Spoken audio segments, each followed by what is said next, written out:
Welcome back to all of you guys. Welcome in another video of MS Biology. Hopefully your preparations are going good.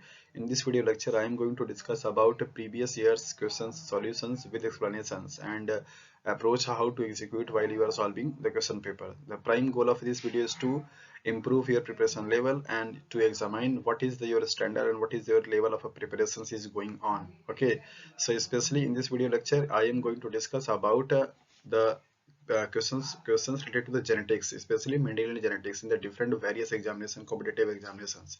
Okay so आज की इस video में हम लोग बात करने वाले हैं जेनेटिक्स में अब तक के डिफरेंट डिफरेंट एग्जाम से पूछे गए जो क्वेश्चंस हैं प्रीवियस ईयर के उनके बारे में। और स्पेशली जेनेटिक्स अपने आप में काफी ब्रॉड सिलेबस है, तो स्पेशली इसमें हम लोग मेंडेलियन जेनेटिक्स के बारे में स्टडी करेंगे और उनके क्वेश्चंस को देखेंगे कि जो भी आप लोगों ने अभी तक मेंडेलियन जेनेटिक्स से पढ़ रखा है मेरे वीडियोस के थ्रू या कहीं और से भी, जैसे monohybrid cross, dihybrid cross, genotype, phenotype, right, and their ratios and incomplete dominance, complete dominance, recessive and dominance, right, ये सारी जो चीजें आप लोगों ने पढ़ रखी है उनसे जब क्वेश्चंस आपके सामने अगर बना करके दिए जाएंगे तो किस तरीके से आप अपने कॉन्सेप्ट को इम्प्लीमेंट करेंगे और क्वेश्चंस को सॉल्व करेंगे, इस वीडियो में आपको ये जानने को मिलेगा। और आप अपने आप को ये भी देखेंगे कि किस तरीके से आपके जो नॉलेज है या जो भी आपका कॉन्सेप्ट है उसको आप कैसे एग्जीक्यूट कर पाते हैं। वन थिंग मोर, पहले भी आपको बता चुका हूँ कि किसी भी टॉपिक के बारे में पढ़ना, उससे समझना एक अलग बात होती है और उसी टॉपिक से दिए गए प्रॉब्लम को अपनी नॉलेज को या कॉन्सेप्ट को अप्लाई करके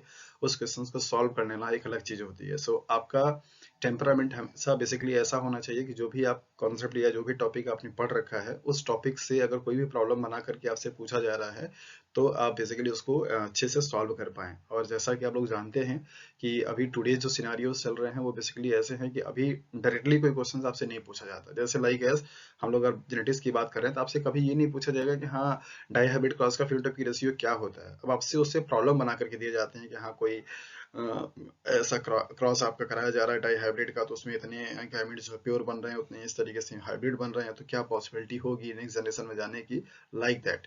तो उस तरीके का अप्रोच आपका डेवलप होना बहुत जरूरी है आपके कॉम्पिटेटिव एग्जाम्स में क्वेश्चंस को सॉल्व करने के लिए। सो होपफुली ये वीडियो आपको काफी हेल्प करेगा अपने आपके अप्रोच को और आपके कॉन्सेप्ट को क्लियर करने के लिए और उसे इम्प्रूव करने के लिए। ओके सो स्टार्ट करते हैं आज की वीडियो के पहले क्वेश्चन से। जैसा कि आपको यहाँ पे मेंशन है previous year question from different competitive examinations and topic है आपका genetics and specially Mendelism. Okay so पहला क्वेश्चन आपके सामने ये है, the P plants were particularly suited for use in Mendel's breeding experiment for all of the following region except that। Question सबसे पूछ रहा है कि मेंडल के एक्सपेरिमेंट में जो पी प्लांट लिया गया वो सब उनके एक्सपेरिमेंट के लिए सुटेबल था, इनमें से कौन से कारण ऐसे हैं जो कि नहीं था, right.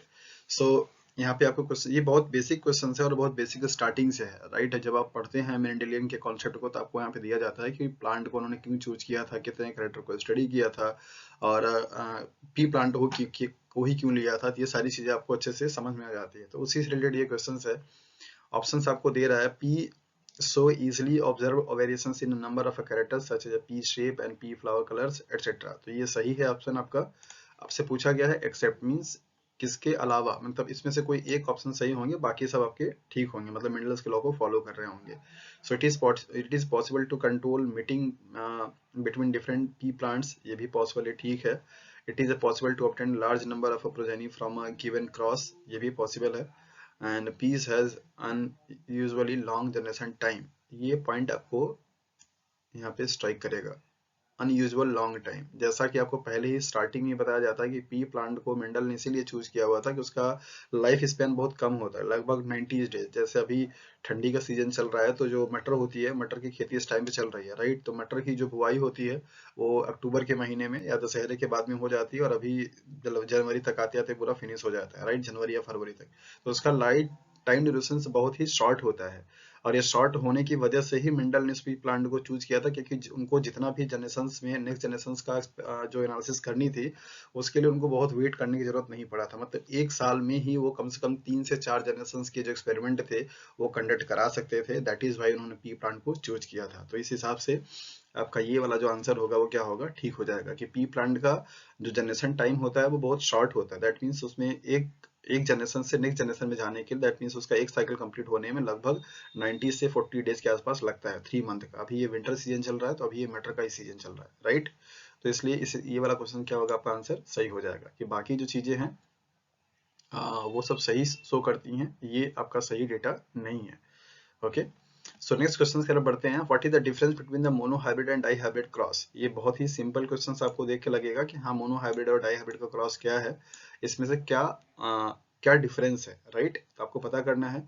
Mono hybrid cross involve single parents whereas dihybrid cross involve two parents. क्या ये स्टेटमेंट सही है? यहाँ पे ध्यान दीजिए, monohybrid involve a single parents, क्या ये पॉसिबल है कि कोई क्रॉस सिंगल पेरेंट से कराया जा सके? नहीं पॉसिबल है। मोनो हाइब्रिड क्रॉस में आपने देखा था कैपिटल टी और स्मॉल टी से क्रॉस कराया गया था, तो यहाँ पे पेरेंट्स दोनों थे, एक मेल था एक फीमेल था, तो ये स्टेटमेंट आपका गलत हो जाएगा, राइट? दूसरा, a monohybrid cross produces a single progeny whereas dihybrid cross produces two progeny. आपने यहाँ पे देखा था मोनो हाइब्रिड क्रॉस कराने के बाद यहाँ पे सिंगल प्रोजेनी 4 प्रोजेनी आई हुई थे, राइट? जिसमें आपको रेशियो दिखता है 3:1 का, तो ये भी स्टेटमेंट क्या होगा, गलत हो जाएगा। जबकि डाई हाइब्रिड क्रॉस में कितना बनता था, 16 बनता था 9:3:3 की रेशियो में, तो ये भी स्टेटमेंट क्या होगा, गलत हो जाएगा, right? A dihybrid cross involve organisms that have a heterozygous for two characters and a monohybrid had once। इसका मतलब क्या हो रहा है, पहले इसको समझ लिया। Dihybrid cross involve organism that are heterozygous for two characters. तो अगर हम डाइहाइब्रिड क्रॉस का बात करें तो वहां पे आपको पता है अच्छी तरीके से क्या था, yellow and round, capital R. इसके लिए दूसरा कैरेक्टर हमारे पास क्या था, रेसेसिव का capital Y and small R. तो जब यहाँ से गैमेट आया था तो क्या आया था, यहाँ से क्या आ जाएगा, वाई आ जाएगा, यहाँ से क्या आ जाएगा, आर आ जाएगा, तो ये क्या कहलाएगा, हेट्रोजाइगस, राइट? तो यहाँ पे आपको यही दे रहा है कि dihybrid cross involve that are heterozygous for two characters. तो ये हेट्रोजाइगस है टू कैरेक्टर्स के लिए, ये येलो कलर के लिए है, ये राउंड शेप के लिए है, राइट? जबकि मोनो हाइब्रिड के लिए क्या बोल रहा है, 1 बोल रहा है। तो ऑब्वियसली मोनो हाइब्रिड के लिए एक कैरेक्टर आपका एक टी यहाँ से आता था और एक टी आपका यहाँ से आता था, राइट? तो और ये दोनों ही टी मिलकर सिर्फ एक कैरेक्टर के लिए responsible, that is the height of the plant. इधर प्लांट आपका क्या होगा, ड्वार्फ होगा, या तो फिर क्या होगा आपका टॉल होगा। जबकि यहाँ पे आपका दो कैरेक्टर था, दैट इज एक येलो कलर था और राउंड क्या था, शेप था। तो इस तरीके से सी वाला जो स्टेटमेंट होगा वो आपका क्या होगा, ठीक हो जाएगा। बाकी आप डी देखें, monohybrid cross is performed for 1 generation whereas dihybrid cross is perform for 2 generation. ये भी गलत है, राइट? पूरी तरीके से, क्योंकि हम लोग देख चुके हैं F1 F2 जनरेशन दोनों में क्रॉस कराया जाता है। And monohybrid cross result in 9:3:3:1 whereas dihybrid cross is 3:1। ये उल्टा करके दे रखा है तो आपको फंसाने के लिए, तो ये भी आपका स्टेटमेंट गलत हो जाएगा। क्वेश्चंस को आप जब भी सॉल्व करें, सो प्लीज ये आप लोगों से सजेशन है कि जो भी ऑप्शंस पे आप टिक लगा रहे हैं कि आपका ये हिसाब से वो चीज सही होनी चाहिए, उससे पहले आप इस अप्रोच को भी देखें कि बाकी जो 3 ऑप्शंस आपके बच रहे हैं वो गलत क्यों हैं। अगर आपके पास गलत होने का रीजन सही होगा तो ऑब्वियसली आपके जो आंसर जिस पे आप टिक लगा रहे हैं वो आपके सही होने के चांसेस ज्यादा बढ़ जाते हैं। तो आप पहले सारे ऑप्शंस को अच्छे से रीड आउट किया करें। मानता हूं कि एग्जाम के टाइम पे प्रेशर होता है और जल्दी से पहले जो हमको लगता है कि अप्रोप्रिएट आंसर वही है, हम उसी को टिक करके फिर आगे निकल जाते हैं। ये गलती आपको नहीं करना है। आपको पहले सारे ऑप्शंस को पढ़ लेना है और जिस पे आपको लग रहा है कि आपके अकॉर्डिंग या आपके नॉलेज के अकॉर्डिंग वो ऑप्शन आपका ठीक होने वाला है, उसको आप पहले टिक मार्क कीजिए ऐसे पेंसिल से, और फिर बाकी ऑप्शंस को आप पढ़िए कि ये गलत क्यों है। अगर ये सही है तो बाकी 3 ऑप्शंस गलत होने चाहिए। जैसा कि मैंने आपको यहाँ पे बताया कि हाँ ये चारों ऑप्शंस बाकी जो दिए हैं वो गलत क्यों हैं, तो गलत होने का आपके पास जस्टिफिकेशन होना चाहिए, देन आप कह सकते हैं कि वो वाला क्वेश्चन ऑप्शन क्या होगा, आपका राइट होगा। तो ये अप्रोच आप हमेशा क्वेश्चंस को सॉल्व करने पे लगाएं, और जितने भी क्वेश्चंस हो उनको आप ऐसे आंसर वाइज रटे नहीं, उनको आप समझने की कोशिश करें कि ये सही क्यों हो रहा है। जैसे monohybrid dihybrid cross बहुत सिंपल सा टॉपिक है, बहुत इजी टॉपिक है, बट यहाँ पे ऑप्शंस जो दे रखे हैं आपको थोड़े से फंसाने वाले, तो आपको ये समझना होगा कि हाँ यहाँ पे क्यों ऐसा हो रहा है। हेट्रोजाइगस फॉर 2 कैरेक्टर्स जैसा मैंने आपको यहाँ पे दिखा दिया, और मोनो हाइब्रिड के लिए बोल रहा है कि हेट्रोजाइगस फॉर 1 कैरेक्टर, जैसा कि आप यहाँ पे भी देख रहे हैं। हेट्रोजाइगस तो है बट एक कैरेक्टर सिर्फ यहाँ पे एक है, that is the height of the plant. ये हेट्रोजाइगस है बट यहाँ पे कैरेक्टर 2 है, that is yellow and round. Hopefully आपको ये चीजें समझ में आ गई होंगी। नेक्स्ट क्वेश्चन आपको दे रहा है, पहले इसको हम रफ कर देते हैं। नेक्स्ट क्वेश्चन आपको दे रहा है कि the F1 offspring of Mendel classic P cross always looked like one of the two parental varieties because. मतलब ये क्वेश्चन आपसे ये पूछ रहा है कि जब भी मिंडल के क्रॉस में हमने ये देखा तो जो F1 जनरेशन आता था उसमें हमेशा दोनों जो पेरेंट्स हैं, लाइक अगर फिर से हम वही एग्जांपल ले लें, कैपिटल टी स्मॉल टी, तो ये क्वेश्चन आपसे यही कहना चाह रहा है कि जो यहाँ पे F1 जनरेशन के प्रोजेनी आते हैं, दैट इज कैपिटल टी ये आपका क्या हो जाएगा, F1 प्रोजेनी हो जाएगा। तो ये बोल रहा है कि मेंडल के क्रॉस में हमेशा F1 जो प्रोजेनी होती थी उसके कैरेक्टर जो होते थे ये इन दोनों पेरेंट में से किसी एक से क्या करते थे, सिमिलर होते थे, मतलब किसी एक को मैच करते थे। जैसा अगर हम लोग यहाँ पे बात करें तो ये टॉल प्लांट था, ये डॉर प्लांट था, तो F1 जनरेशन में सारे पौधे कैसे हैं, टॉल है। उसके लिए रीजन पूछ रहा है कि ऐसा क्यों हो रहा है, राइट। तो आप यहाँ पे देखें क्या क्या ऑप्शन दे रखा है आपको। One phenotype was completely dominant over another, ये आपको यहाँ पे ऑप्शन दे रहा है। तो आपको ये समझना होगा कि क्या ये स्टेटमेंट सही है। तो इसको सही करने से पहले पहले बाकी ऑप्शंस को पढ़ लीजिए। Each alleles affected phenotypic expressions, क्या सारे एलिल्स फिनोटाइपिक एक्सप्रेशंस के लिए क्या करते हैं, इफेक्ट करते हैं, ये आपको ध्यान देना होगा। The traits blend together during fertilization, ये तो स्टेटमेंट पूरी तरीके से गलत ही है, क्योंकि मेंडल ने यही बताया था law of parity of a gamete की जो गैमेट्स होते हैं वो कभी भी ब्लेंड नहीं होते, वो हमेशा सेपरेट आउट सेग्रीगेट हो जाते हैं। तो ये स्टेटमेंट तो पूरी तरीके से आप एकदम क्रॉस कर सकते हैं कि ये गलत है। No gene interacted to produces the parental phenotype, ये भी स्टेटमेंट गलत हो जाएगा। Different gene interacted to produce the parental phenotype, ये आप स्टेटमेंट कैसे गलत करेंगे, इसके लिए आपके पास जस्टिफिकेशन होना चाहिए। आपको ये बोल रहा है कि different genes to produce the parental phenotype, यहाँ पे आपको सिर्फ एक ही जीन का इंटरेक्शन दिखाया जा रहा था, राइट। तो डिफरेंट जीन होने का कोई सवाल पैदा नहीं होता है, राइट। तो ये तीन ऑप्शन आपके गलत हो गए। बाकी अब यहाँ पे देखिए, each else affect the phenotypic expressions, क्या ये पॉसिबल है। अगर सपोज हम लोग यहाँ पे बात करें कि ये एलिस हमारा 2 है, तो ये पूछ रहा है कि क्या सारे एलिस जो होते थे वो फिनोटाइपिक एक्सप्रेशंस को अफेक्ट करते हैं। तो आंसर इज नो, क्योंकि ये जब रिसेसिव वाला है तो रिसेसिव वाले डोमिनेंट वाले की प्रेजेंस में कोई इफेक्ट नहीं कर पाएगा। तो one phenotypic was completely dominant over the another, ये इफेक्ट आपको आंसर जो होगा वो सही हो जाएगा। यही आपका लॉ ऑफ डोमिनेंस भी बताता है। तो मेंडल ने जो भी प्लांट लिए थे उनमें एक कैरेक्टर हमेशा क्या होता था, डोमिनेंट होता था, और उसी डोमिनेंट वाले कैरेक्टर का ही अपीयरेंस कहाँ पे होता था, F1 जनरेशन में। तो बाकी ऑप्शन आपके क्या होंगे, गलत हो जाएंगे। ये वाला ऑप्शन आपका क्या होगा, सही हो जाएगा, that is first one. Okay, so इस तरीके से आप जब क्वेश्चंस को सॉल्व करें तो आपका भी अप्रोच यही होना चाहिए कि हाँ, जो ऑप्शंस दे रखे हैं वो बाकी गलत क्यों हैं और आप जो लगा रहे हैं वो सही क्यों है, उसके पीछे का आपका लॉजिक और आपका जो कॉन्सेप्ट है वो आपका बहुत अच्छे से क्लियर होना चाहिए। सो बढ़ते हैं नेक्स्ट क्वेश्चन की तरफ। नेक्स्ट क्वेश्चन आपसे क्या कह रहा, पूछ रहा है कि what is the most significant conclusion that Geiger John Mendel Drew from his experiment with P plants. Mendel के लिए पूछ रहा है कि जब उन्होंने पी प्लांट का एक्सपेरिमेंट किया तो सबसे मेजर जो कंक्लूजन था उन्होंने क्या पाया, क्या निकाला, राइट। तो आपको ये थियोरेटिकली बैकग्राउंड आपको पता होना चाहिए। There is a considerable genetic variations in the garden pea plant, क्या ये सही है। Traits are inherited in discrete units and are not result of the blending, right. ये यहाँ पे देखिए स्टेटमेंट अभी पहले भी आया हुआ था ब्लेंडिंग का। ब्लेंडिंग का मतलब होता है मिक्स हो जाना, राइट। जबकि मेंडल के लॉ में यही बताया जाता है कि गैमेट फॉर्मेशन के टाइम पे बेसिकली जो जीन के एलील्स होते हैं वो क्या होते हैं, सेपरेट हो जाते हैं गैमेट फॉर्मेशन के टाइम पे, और वहां पे कोई भी ब्लेंडिंग नहीं होती है, राइट। तो इसको ये जो टर्म है, आप ये मेंडल के लॉ को जब पढ़ रहे हैं तो इसको थोड़ा सा ध्यान में रखना पड़ेगा। इनका यही स्टेटमेंट था कि वहां पे कोई भी जो एलील्स होते हैं वो ब्लेंडिंग नहीं होती, दैट मींस उनमें कोई मतलब एग्रीगेशन नहीं होता, वो सेपरेटली प्योर फॉर्म में क्या होते हैं, ट्रांसफर होते हैं। तो इसको अभी हम स्टार लगा लेते हैं क्योंकि हमारे हिसाब से ये सही है। आपको क्यों सही लग रहा है ये आपको बताना है। Recessive genes occurs more frequently in the F1 than dominant ones, ये तो पूरी तरीके से गलत हो जाएगा क्योंकि आप देख रहे हैं genes are composed of DNA, जबकि गलत स्टेटमेंट है, डीएनए का जो पार्ट होता है वो जीन होता है।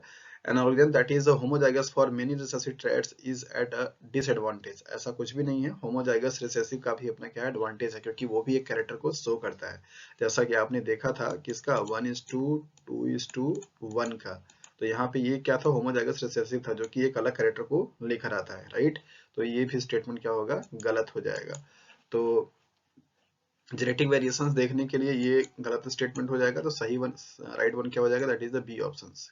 ऐसा किस लिए, traits are inherited in discrete unit and are not in the result of a blending, ये स्टेटमेंट सही है कि जो कैरेक्टर्स ट्रांसफर हो रहे थे जनरेशन टू जनरेशन वो एक यूनिट, एक सिंगल या प्योर फॉर्म में ट्रांसफर होते हैं। वो सिंगल जो आपका एलिस होता है वो ट्रांसफर होता है और वहां पे कोई भी ब्लेंडिंग नहीं होती, कोई भी वहां पे एसोसिएशन या एग्रीगेशन जैसी प्रोसेस नहीं होती है। तो ये स्टेटमेंट आपका क्या होगा, सही हो जाएगा।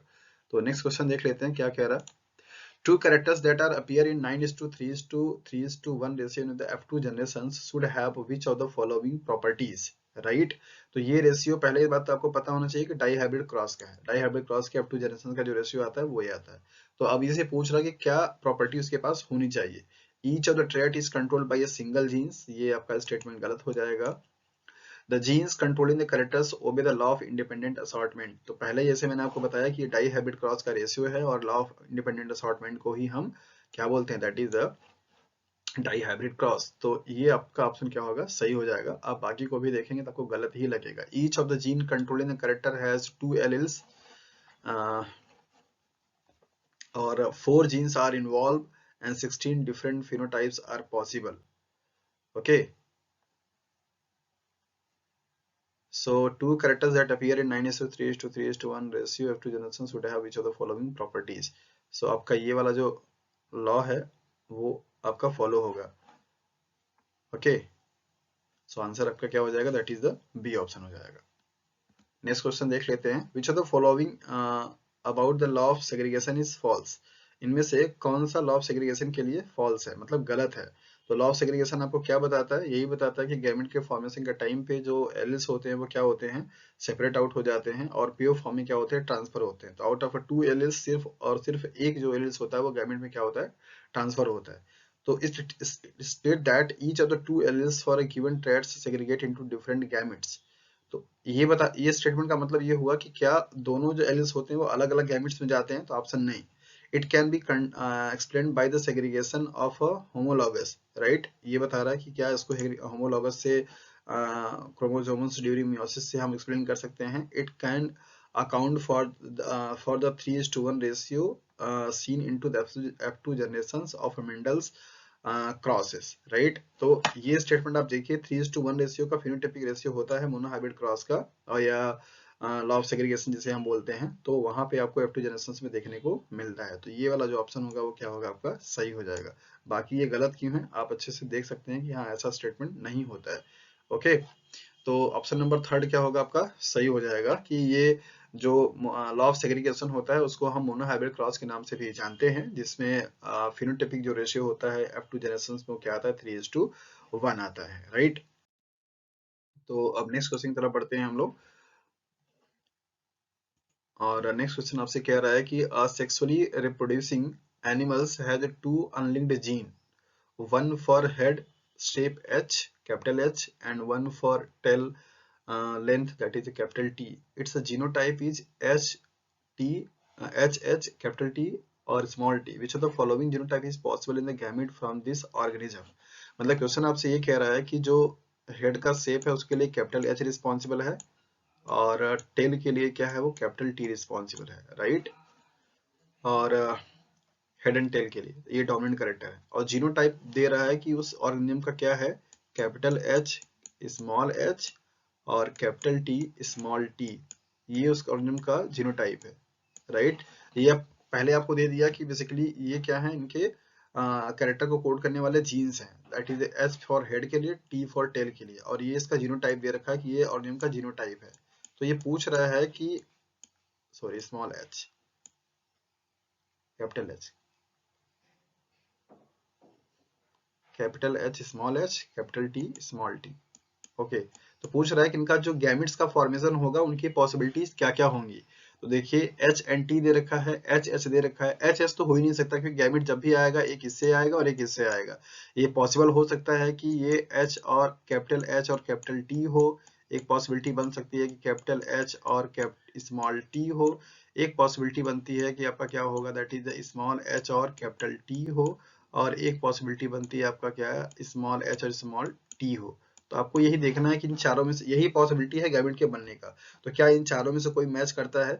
तो आपका कैपिटल एच, स्मॉल एच, ये तो कैंसिल हो जाएगा, ये तो बनेगा ही नहीं, ये वाले हो नहीं सकते क्योंकि ये पेरेंटल हैं, सिंगल कोई होगा नहीं, और ये भी होमोजाइगस कंडीशन में है तो ये भी आपका होगा नहीं। तो ऑप्शन क्या बच जाता है, कैपिटल टी, कैपिटल एच, मतलब ये वाला आपका क्या करेगा, मैच करेगा। बाकी ये तीनों भी आपके गैमेट्स बन सकते हैं, लेकिन यहाँ पे चूंकि दे नहीं रखा है, दैट इज वाई हम फर्स्ट ऑप्शन पे क्या करेंगे, जाएंगे। तो आपसे जो क्वेश्चंस पूछा उसका आपने देखा कि किस तरीके से आप इसको अप्रोच लगा करके सॉल्व कर सकते हैं, राइट। तो कैपिटल एच और कैपिटल टी यहाँ पे दे रखा था, और इसका जीनोटाइप ये दे रखा था। तो आपको ये बताना था कि जो गैमेट्स का फॉर्मेशन होगा वो क्या क्या पॉसिबल हो सकता है। तो गैमेट जब भी बनेंगे तो इन दोनों का एक बनेगा, इन दोनों का एक बनेगा, तो दोनों से क्या क्या बन सकते हैं, ये मैंने पॉसिबिलिटी यहाँ पे दिखा दिया आपको, राइट। सो नेक्स्ट क्वेश्चन की तरफ चलते हैं। When crossing an organism that is homozygous recessive for a single trait with a heterozygote, right? मतलब कि suppose homozygous recessive, suppose small t का क्रॉस कराया जा रहा है किससे, हेट्रोजाइगस से, मान लीजिए कैपिटल टी स्मॉल टी से, right? What is the chance of producing an offspring with homozygous recessive phenotypes? Okay, तो सिंपली ये आपका मोनोहाइब्रिड क्रॉस का F2 ये F1 जनरेशन का क्रॉस है, और F2 जनरेशन में क्या बनता था, दैट इज 1:2:1, जहाँ पे ये 1 क्या होता था, होमोजाइगस डोमिनेंट, ये क्या होता था, हेट्रोजाइगस डोमिनेंट, ये क्या होता था, होमोजाइगस रिसेसिव। तो 4 प्लांट में से सिर्फ एक क्या बनता था आपका, that is the homozygous recessive. तो परसेंटेज क्या हो जाएगा, जैसे अगर हम 4 प्लांट टोटल हैं और उसमें से सिर्फ 1 हो रहा, तो परसेंटेज कितना बन जाएगा, दैट इज द 25। ये आपको ऑलरेडी बता चुका हूँ, 25% आपका ये होगा, 50% आपका ये होगा, और 25% आपका ये होगा। ये आपको जब मैंने वीडियो बनाया था तो वहां पे भी आपको ही बताया था। इस जीनोटाइपिक जो रेशियो है वो परसेंटेज में अगर आप पूछेंगे तो 25:50:25, और अगर नंबर में पूछेंगे तो 1:2:1 के रेशियो में। तो ऑप्शन नंबर सेकंड आपका क्या होगा, ठीक हो जाएगा, राइट? नेक्स्ट क्वेश्चन की तरफ बढ़ते हैं। Mendel's account for the observations that trait had which had disappeared in the F1 generations reappeared in the F2 generations by proposing that। Question आपसे ये पूछ रहा है कि मेंडल ने ये देखा कि जो कैरेक्टर्स जब क्रॉस कराया गया तो F1 जनरेशंस में हाइड हो जा रहे थे, लेकिन जब F1 जनरेशंस को फिर से सेल्फ क्रॉस कराया गया तो जो कैरेक्टर हाइड थे पेरेंटल वाले वो फिर से क्या हो रहे थे, अपीयर हो जा रहे थे। तो इस चीज से उनको क्या समझ में आया, या फिर इस चीज से वो क्या बताना चाह रहे थे, यही आपसे क्वेश्चन पूछ रहा है, राइट? तो यहाँ पे आप देखिए ध्यान से, new mutations were frequently generated in the F2 generation progeny, revealing the trait that had been lost in the F1 generations। क्या वो mutations का process था? नहीं, mutations के बारे में मेंडल्स कुछ भी नहीं बताते हैं, राइट? mutations की वजह से नहीं हो रहा था। The mechanism controlling the appearance of a trait was different between the F1 and F2 plants। इस पे अभी हम मार्क लगा देते हैं कि क्यों गलत रहेगा या सही रहेगा। Traits can be dominant or recessive and the recessive traits were obscured by the dominant in F1 generation। आपको यहाँ पे बताया जा रहा है कि ट्रेड्स जो थे मेंडल के द्वारा जो एनालिसिस किए गए थे वो डोमिनेंट भी हो सकते हैं और रिसेसिव भी हो सकते हैं, और रिसेसिव जो कैरेक्टर्स थे वो बेसिकली क्या किए गए, ऑब्सक्यूर्ड का मतलब होता है हाइड करना, हाइड किया जाता था डोमिनेंट 1 के द्वारा, जो कि F1 जनरेशन एग्जैक्टली यही होता भी है। आप यहाँ पे पेरेंट लेकर चलते हैं कैपिटल टी स्मॉल टी, तो आप क्या देखते हैं कि जब ये F1 जनरेशन से आता है तो यहाँ पे कैपिटल टी स्मॉल टी आ जाता है, तो ये डोमिनेंट जो कैरेक्टर होता है उसकी वजह से जो रिसेसिव कैरेक्टर होते हैं वो क्या हो जाते हैं, हाइड हो जाते हैं। यही बताना, यही स्टेटमेंट कहना चाह रहा है। तो इस हिसाब से ये वाले जो स्टेटमेंट होंगे वो क्या होंगे, सही हो जाएंगे, बाकी जो आपके ऑप्शन है वो क्या होंगे, गलत होंगे। ओके, तो जैसा कि मैंने पहले ही आपको बताया कि हाँ, सही होने के लिए आपको बाकी को गलत करने के पीछे लॉजिक आपके पास होना ही चाहिए। तो आप उस लॉजिक के साथ में अप्रोच करेंगे तो क्वेश्चन आपके गलत नहीं होंगे। Which of the following about the law of segregation is false. Law of segregation के लिए क्या स्टेटमेंट फॉल्स है, right? It is state that either the two alleles for a given trait generated into two different gametes, or it can be explained by the segregation of homozygous chromosome during the meiosis. It account for the 3:1 ratio in the F2 generations, Mendel cross। I think ये question repeat हो गया mistake से, sorry for that. तो option number इसका third हो जाएगा, तो इस पे टाइम देने की जरूरत नहीं है। नेक्स्ट क्वेश्चन पे आते हैं। Mendel's law of independent assortment has its basis in which of the following event of a meiosis first. ये बहुत ही इंपॉर्टेंट क्वेश्चन है, आपको ये ध्यान में रखना होगा। ये पूछ रहा है कि मेंडल का जो सेकंड लॉ है, that is the law of independent assortment है, उसका जो बेसिस है वो मियोसिस फर्स्ट के कौन से स्टेट में या कौन से स्टेज में जो है कंसिडर किया जाता है, किस स्टेज का होता है। तो पहले आपको ये समझना है कि लॉ ऑफ इंडिपेंडेंट असॉर्टमेंट जो है वो कहता क्या है। तो मैंने आपको पहले ही बताया था कि लॉ ऑफ इंडिपेंडेंट जो है वो बेसिकली दो जीन का जो स्टडी है उसके बारे में बताता है, और दोनों जो जीन्स होते हैं उनका क्या तरीके से बिहेवियर होता है इसके बारे में बताया जाता है। तो लॉ ऑफ इंडिपेंडेंट असॉर्टमेंट आपको यही बताता है कि जब गैमेट का फॉर्मेशन होता है तो पेरेंट्स, दोनों जो पेरेंट्स के जो जीन्स होते हैं, जो रिस्पॉन्सिबल कैरेक्टर्स के लिए जो जीन्स एलील्स होते हैं, वो एक दूसरे से इंडिपेंडेंटली क्या होते हैं, रीएसोसिएट होते हैं। इसका मतलब कि ये y इसके साथ में भी जा सकता है, ये y इसके साथ में भी जा सकता है, ये y इसके साथ में भी जा सकता है। इंडिपेंडेंटली का मतलब ये होता है, राइट? और ये r भी ऐसे चारों के साथ में जा सकता है। इसी वजह से वहां पे कैरेक्टर्स का वेरिएशन आपको ज्यादा देखने को मिलता है, और 9:3:1 का जो रेशियो आप देखते हैं वो इसी की वजह से देखते हैं। तो यहाँ पर आपको ये समझना है कि वो कौन से स्टेट की बात हो रही है। तो जब इंडिपेंडेंटली अगर एक दूसरे से क्या करते हैं, एसोसिएट होते हैं, मतलब कंबाइंड होते हैं, तो कंबाइंड वाली जो स्टेज होती है वो कौन से स्टेज पे आपको दिखाई देता है? Synopsis of homologous chromosomes. तो सिनॉप्सिस प्रोसेस क्या होता है आपको बता चुका हूँ कि बेसिकली होमोलॉगस क्रोमोसोम का क्या होता है, आपस में पेयरिंग जो होती है उसको हम क्या बोलते हैं, दैट इज द सिनॉप्सिस बोलते हैं, राइट। क्रॉसिंग ओवर की प्रोसेस जो होती है वो यहाँ पे जेनेटिकल एक्सचेंज के लिए हो जाती है, ये इनके लॉ से मतलब नहीं था। Alignment of tetrad at the equator and separation of homologous at anaphase and separation of cells at a telophase। तो separations की जो दोनों बातें हैं वो गलत हो जाएंगी, क्योंकि separation से हमारा ये लॉ ऑफ इंडिपेंडेंट असॉर्टमेंट को जस्टिफाई करना सही नहीं है, क्योंकि उन्होंने सिर्फ ये बताया था कि हाँ एग्रीगेट किस तरीके से होते हैं। तो वो जो चीज है वो कहाँ आपको देखने को मिलेगी, alignment of tetrad at the equator. याद कीजिए, जब मेटाफेज का अगर हम लोग क्रोमोसोम देखते हैं, सपोज अगर आपका ये पूरा सेल हो जाए, तो मेटाफेज पे क्या होता है, यहाँ पे ऐसे ही इक्वेटर का फॉर्मेशन हो जाता है और क्रोमोसोम्स जो होते हैं वो बेसिकली इस तरीके से कुछ क्या करते हैं, यहाँ पे अलाइंड करते हैं, राइट। कुछ अगर आपको सेल साइकिल का आइडिया हो तो आप थोड़ा सा अंदाजा लगा सकते हैं। और सिमिलरली यहाँ पे भी ऐसे क्या होगा, क्रोमोसोम्स क्या होते हैं, अलाइंड हो जाते हैं। तो इस फेज को बेसिकली हम लोग क्या बोलते हैं, दैट इज मेटाफेज, राइट। और जिसपे सारे के सारे क्रोमोसोम्स, और यहाँ पे क्या होता है, सेंट्रियोल का फॉर्मेशन होता है, जहाँ से स्पिंडल फाइबर्स क्या होते हैं, जनरेट होते हैं। और ये स्पिंडल फाइबर के जनरेट होने से बेसिकली यहाँ पे क्या होती है, पुलिंग होती है। अब जाकर के ये बेसिकली क्या होगा, सेपरेट आउट हो जाता है। So this state is known as the equator, that is the metaphase state. तो ये स्टेट है जहां पर कि मेंडल का सेकेंड लॉ जो है क्या वो बेस्ड होता है। क्यों? क्योंकि इस स्टेज से ही आपको समझ में आएगा कि हाँ जो क्रोमोसोम्स होते हैं कैसे आपस में एक दूसरे से इंडिपेंडेंटली क्या करेंगे, मतलब एसोसिएट होंगे। तो ये वाला जो फेज है दैट इज द इक्वेटर, ये इक्वेटर कहलाता है।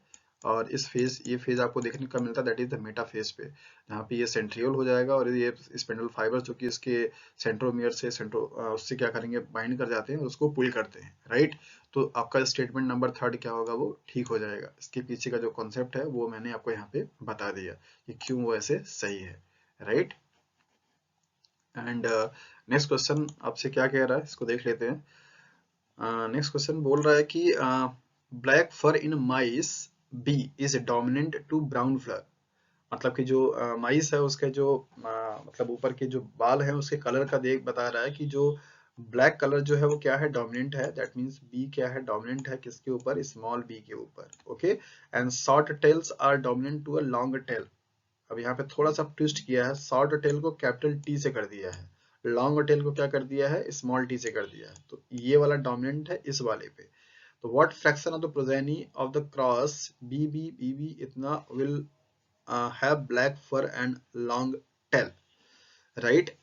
तो पहले तो ये जो पूछ रहा है उसके लिए हम यहाँ पे जीनोटाइप निकाल लेते हैं। ब्लैक फर के लिए पॉसिबिलिटी क्या है आपका, कैपिटल बी, कैपिटल बी। दूसरी पॉसिबिलिटी बनती है capital B and small B, black fur के लिए, राइट। लॉन्ग टेल के लिए पॉसिबिलिटी क्या है, लॉन्ग टेल के लिए आपका ये है स्मॉल टी।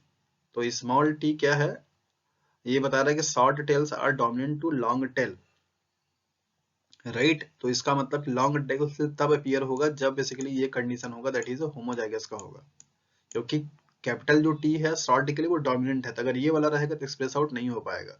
तो ये पॉसिबिलिटी आपको देखना है, मतलब जीनोटाइप जो बनेगा कुछ इस तरीके से, या तो मतलब जो पॉसिबिलिटी आपको खोजनी है वो क्या है, कैपिटल बी स्मॉल टी, और या तो फिर आपको खोजना है that is capital B B small T. ये वाले आपको ऑप्शंस क्या करने हैं, खोजने हैं। तो सबसे पहली चीज तो ये कि ये डाई हाइब्रिड क्रॉस है, तो यहाँ पे टोटल नंबर ऑफ जो क्रोमोसोम फिनोटाइप बनेंगे वो क्या बनेंगे, 16 बनेंगे। तो आपके बाकी ये दो ऑप्शन जो होंगे वो पहले ही क्या होंगे, गलत हो जाएंगे। अब आपका आता क्या है, दैट इज 16 16 16 3 आते हैं। तो अब आपको ध्यान में रखना है कि 16 के लिए रेशियो हमारा क्या था, दैट इज 9:3:3:1। अब जिसमें क्या था, ये 9 आपको ध्यान में रखना है कि दोनों ही डोमिनेंट करेक्टर वाले थे, that means yellow and round. तो यहाँ के केस के लिए क्या हो जाएगा, that is the black and short. तो ब्लैक एंड शॉर्ट वाले क्या होंगे, आपको यही पूछ रहा है, सॉरी ब्लैक एंड लॉन्ग पूछ रहा है। तो ब्लैक एंड शॉर्ट क्या हो जाएगा आपका, 9 हो जाएगा, राइट। और बाकी आपका जो ब्लैक एंड लॉन्ग जो टेल होगी वो कितनी होगी, 3 होगी, क्योंकि 9:3। तो यहाँ पे 9 कैसा था, येलो एंड राउंड था, जबकि ये 3 क्या था, येलो एंड ग्रीन था, राइट। और जबकि ये क्या होता है, ग्रीन एंड राउंड होता है, और ये क्या होता है, ग्रीन एंड रिंकल्ड होता है, राइट। तो ये आपको कॉम्बिनेशन मिलाना है, तो आपका ऑप्शन जो होगा 3/16 जो होंगे वो क्या होंगे, सही हो जाएंगे। ओके, क्यों, क्योंकि 9:3:3 के रेशियो के अकॉर्डिंग 9 जो होता है वो दोनों का दोनों कैरेक्टर कैसा शो करता है, डोमिनेंट वाला, मतलब कि येलो एंड राउंड। डोमिनेंट यहाँ पे क्या है, आपका ब्लैक कलर डोमिनेंट है और शॉर्ट टेल डोमिनेंट है। तो ब्लैक एंड शॉर्ट कितना बनेगा, 3 बने, 9 बनेगा। जबकि आपसे पूछ रहा है black fur and long tail, तो एक यहाँ पे रिसेसिव करेक्टर, तो रिसेसिव वाला क्या होगा, 3 होगा। तो 3 और ये 1 क्या होगा, 1 दोनों ही जब रिसेसिव हो जाएंगे तब बनेगा, मतलब आपका जो फर हो वो भी ब्लैक ना हो और टेल जो हो शॉर्ट हो जाए, लॉन्ग हो जाए, तो उसके शॉर्ट हो जाए, तो उसके लिए तब बनेगा, राइट। तो ये आपका फर्स्ट नंबर ऑप्शन गलत हो जाएगा, और ये आपका भी गलत हो जाएगा, क्योंकि ये सिर्फ प्योरली डोमिनेंट के लिए है और ये प्योरली रिसेसिव के लिए है। और जबकि ये वाला जो है आपका किसके लिए, दैट इज द एक डोमिनेंट कैरेक्टर हो और एक रिसेसिव के लिए, तो ये 3:3/16 क्या होगा आपका, ठीक हो जाएगा। ये दोनों ऑप्शन मैंने एलिमिनेट कर दिए, क्योंकि यहाँ पे 8 एंड 2 दे रखा था, तो डाई हाइब्रिड क्रॉस हमेशा जो आपके वो होंगे वो हमेशा क्या होंगे, दैट इज द 16 बनेंगे। कैसे बनेंगे, इसको भी, इसके लिए भी फॉर्मूला आपको ध्यान से देख लीजिए। जो भी आपके क्रॉस हो उनके पावर आपको 4 के पावर n करना होता है। 4 के पावर n जो होता है वो बताता है that is the total number of genotypes for any cross. जैसे यहाँ पे n जो होगा वो जो गैमिट्स जो पार्टिसिपेट करते जो कैरेक्टर्स होता है उसकी बात करता है। जैसे अगर मोनो हैबिट की बात करेंगे तो n की वैल्यू क्या हो जाएगा, 1 हो जाएगा। डाई हैबिट की बात करेंगे तो क्या हो जाएगा, दैट इज 2 हो जाएगा। ट्राई हैबिट की बात करेंगे तो क्या हो जाएगा, n की वैल्यू 3 हो जाएगा, राइट। तो ऐसे ही जैसे आप देखिए 4 की पावर 1 करेंगे तो क्या बनेगा, 4 बन जाएगा। तो मोनो हाइब्रिड क्रॉस में फ्यू टाइप कितने बने थे, दैट इज जीनोटाइप कितना था, 4 था। डाई हाइब्रिड क्रॉस में अगर 4 की पावर 2 करेंगे तो 4 इंटू 4 इज इक्वल टू 16, तो क्या बन जाएगा, दैट इज 16 बन जाएगा। तो आपने देखा भी है 9:3:3:1, तो नाउ 9 3 मतलब कि 12 प्लस 13 प्लस 15 प्लस 1 16। ऐसे ही ट्राई हाइब्रिड क्रॉस अगर होगा तो 4 के पावर क्या हो जाएगा आपका, 3 हो जाएगा, मतलब कि 4 into 4 is equal to 64 character क्या होंगे आपके, फॉर्म होंगे, जब भी कोई डाई हाइब्रिड क्रॉस कराया जाएगा। तो आपका ये दो ऑप्शन पहले गलत क्यों होगा, ये मैंने आपको यहाँ पे बता दिया। सो बेसिकली आज के इस वीडियो में इतना ही। मैंने यहाँ पे आपको बताया कि किस तरीके से जेनेटिक्स के क्वेश्चंस आते हैं और आप उनको सॉल्व कर सकते हैं। होपफुली कि ये वीडियो आपके लिए क्या होगा, हेल्पफुल होगा, और आपके कुछ कॉन्सेप्ट इससे क्या होंगे, बिल्डअप होंगे। Thank you for watching this video. If you have any doubt and queries regarding this, so you are most welcome. You can ask your doubt and your queries in the comment box. Thank you for watching this video.